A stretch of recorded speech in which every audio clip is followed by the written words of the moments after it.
Hey guys, welcome back to Proc Nation, and in this video, we're doing the unboxing and first impressions of the Redmi Note 10 Pro. This was announced literally a few minutes ago, so we're really excited to share the unboxing and first impressions with you guys. Let's get started.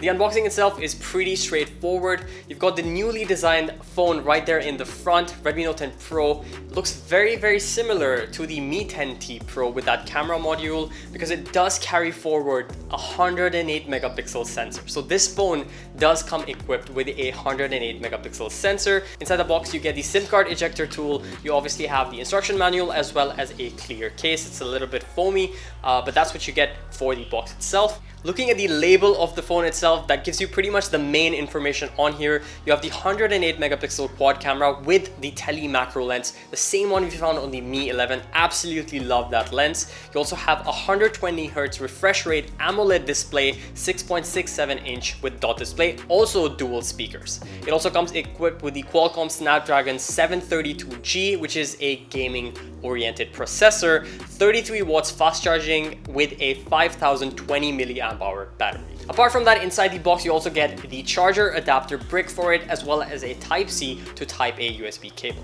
With all the stickers and peeling out of the way, this is the Onyx Gray version of the Redmi Note 10 Pro. It looks absolutely brilliant with the different angles and colors to it for the gray shade. So you get very nice little reflections off of it depending on the lighting. I do like how this looks. The camera bump at the back is very similar to the Xiaomi Mi 10T Pro. Only difference being it's a lot slimmer than that one was. Otherwise, it's maintaining the same sort of look. You have the main 108 megapixel sensor camera at the top. Then underneath that, you've got the depth sensor as well as the tele macro lens. And then all the way at the bottom, you have the ultra wide angle lens. So all of these comprise right there at the back of a 1, 2, 3, 4, a quad camera setup, and then you have the front facing camera in the front, which by far is one of the smallest cutouts for a camera I've seen, by the way. So it looks really nice. The display overall with the AMOLED looks pretty good.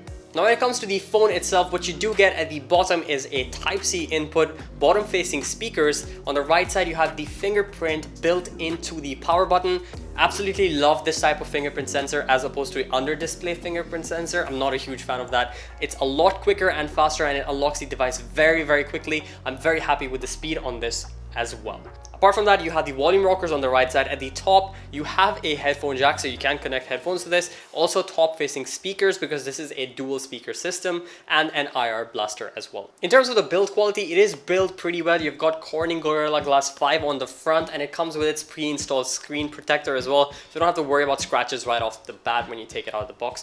After setting it up, the first thing I obviously did is go into the display settings and change the refresh rate to 120 Hz. 120 Hz is what I want to experience with this device, because it's really cool to have that on a Redmi device. Also, you have a 6.67 inch dot display with AMOLED, so the colors are pretty punchy. Contrast levels do seem very nice, especially when watching videos and stuff. So the peak brightness on this is 1200 nits, and it does support HDR10.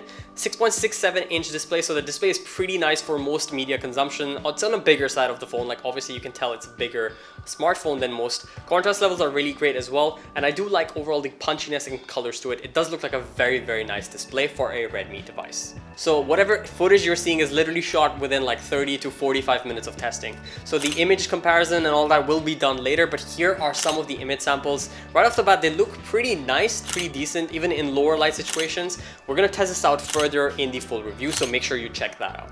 Just for first impressions, it does feel like a very solid device. Build quality wise, the design wise, the specs wise, very admirable for the budget or mid-range range. We're not sure about what the price is on this yet, but we're gonna put it in the description or in the comments down below for you guys to check out once we do know that. Very excited to give you guys the full review on this, so make sure you guys are subscribed for that, and we'll see you again in the full video.